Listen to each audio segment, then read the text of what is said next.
Assalamualaikum warahmatullahi wabarakatuh. Perkenalkan, nama saya Rukiah Yunita Rambe dengan NIM 22050300056. Di sini saya akan menjelaskan atau memaparkan pemahaman pengantar antropologi yang telah saya pelajari. Dan saya ingin berterima kasih kepada Bu Anissa yang telah memaparkan materi-materi yang dapat mudah untuk dipahami. Sebelumnya, antropologi berasal dari bahasa Yunani, yakni anthropos berarti manusia dan logos yang berarti ilmu. Antropologi ilmu tentang manusia.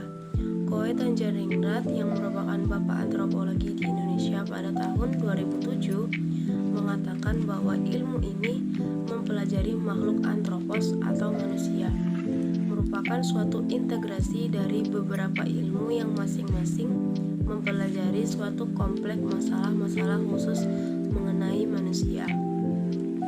Bersifat statis seperti manusia yang suka berubah selama hidupnya. Karakteristik yang paling banyak mendapat perhatian dalam antropologi adalah hubungan antara masyarakat dan kebudayaan. Fase-fase perkembangan antropologi. Sebelum tahun 1800 terjadi ketika orang-orang Eropa Barat mulai menjelajah berbagai benua yang menghasilkan kisah-kisah perjalanan, laporan, tulisan para musafir, pelaut, pendeta yang memuat deskripsi adat istiadat, susunan masyarakat, bahasa, dan ciri-ciri fisik yang beraneka ragam. Pertengahan abad ke-19 muncul karangan-karangan yang menyusun bahan etnografi. Fase 1. Berdasar pendekatan evolusi manusia dan muncul anggapan bangsa Eropa Barat sebagai masyarakat berperadaban tinggi, sedang luar Eropa sebagai masyarakat primitif. Permulaan abad ke-20, antropologi mulai menjadi ilmu praktis yang bertujuan mempelajari masyarakat dan kebudayaan suku-suku bangsa di luar Eropa untuk kepentingan pemerintah kolonial.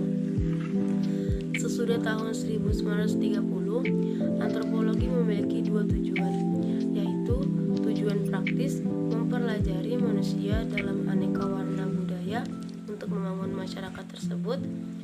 Yang kedua, tujuan akademis mencapai pengertian tentang manusia pada umumnya melalui budaya. Jenis-jenis antropologi. Antropologi dibagi dua, yaitu fisik, biologi, dan budaya. Fisik itu ada somatologi dan paleantropologi. Kalau budaya ada prehistory, etnolinguistik, etnologi, deskripsi, integration, dan etnografi, dan generalizing approach, antropologi sosial. Ada etnopsikologi, antropologi spesial, antropologi terapan, dan arkeologi. Koe Tanjaringrat pada tahun 2007 mengatakan bahwa ilmu antropologi mempelajari makhluk antropos atau manusia, merupakan suatu integrasi dari beberapa ilmu yang masing-masing mempelajari suatu kompleks masalah-masalah khusus mengenai manusia. Definisi manusia yang dikatakan oleh Aristoteles adalah manusia sebagai zoon politikon, artinya makhluk sosial yang memiliki kemampuan untuk mensiasati hidupnya melalui hubungan-hubungan dengan makhluk manusia lainnya ataupun makhluk hewan dan tumbuhan yang ada di sekitarnya. Perubahan dalam proses keturunan di era primata, mutase, seleksi dan adaptasi, dan menghilangnya gen. Ras adalah golongan manusia yang menunjukkan berbagai ciri tubuh yang tertentu dengan suatu frekuensi yang besar, tetapi dalam sejarah bangsa. Konsepsi mengenai aneka warna ciri tubuh manusia itu menyebabkan banyak kesengsaraan karena suatu salah paham yang besar dan yang hidup dalam pandangan manusia berbagai bangsa. Menurut A.L. Kroeber, ras terbagi menjadi 5, yaitu Kaukasoid, Australoid, Mongoloid, Negroid, dan khusus. Penjelasan tentang kepribadian adalah setiap manusia pasti memiliki kepribadian. Kepribadian adalah semua corak perilaku dan kebiasaan individu yang terhimpun dalam dirinya dan digunakan untuk bereaksi serta menyesuaikan diri terhadap segala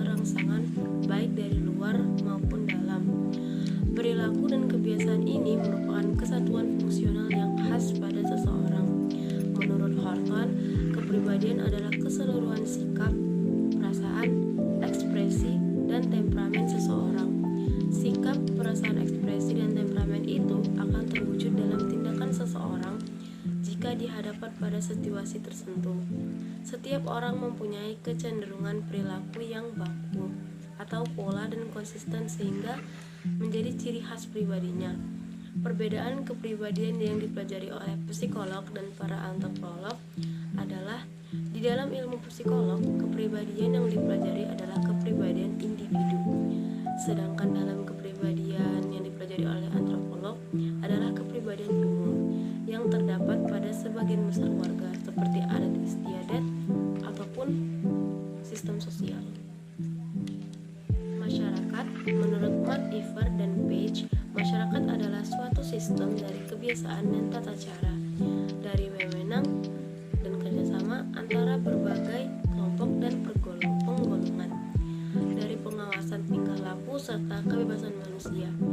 Ciri-ciri masyarakat menurut Suejarno Soekanto yaitu manusia yang hidup bersama dua orang atau lebih, bercampur untuk waktu yang cukup lama dan sadar bahwa merupakan suatu kesatuan, dan yang terakhir, sistem kehidupan bersama menimbulkan kebudayaan, oleh karena setiap anggota kelompok merasa dirinya terikat satu sama lain.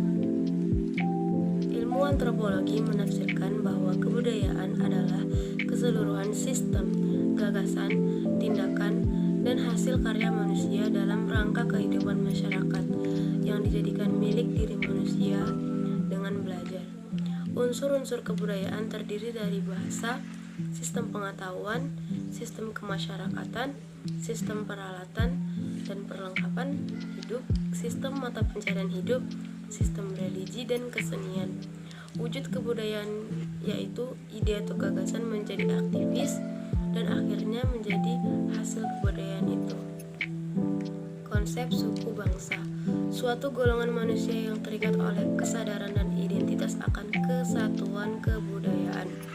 Kesadaran dan identitas seringkali tapi tidak selalu dikuatkan oleh kesatuan bahasa. Kesatuan kebudayaan ditentukan oleh warga kebudayaannya sendiri dan tidak dapat ditentukan oleh orang luar.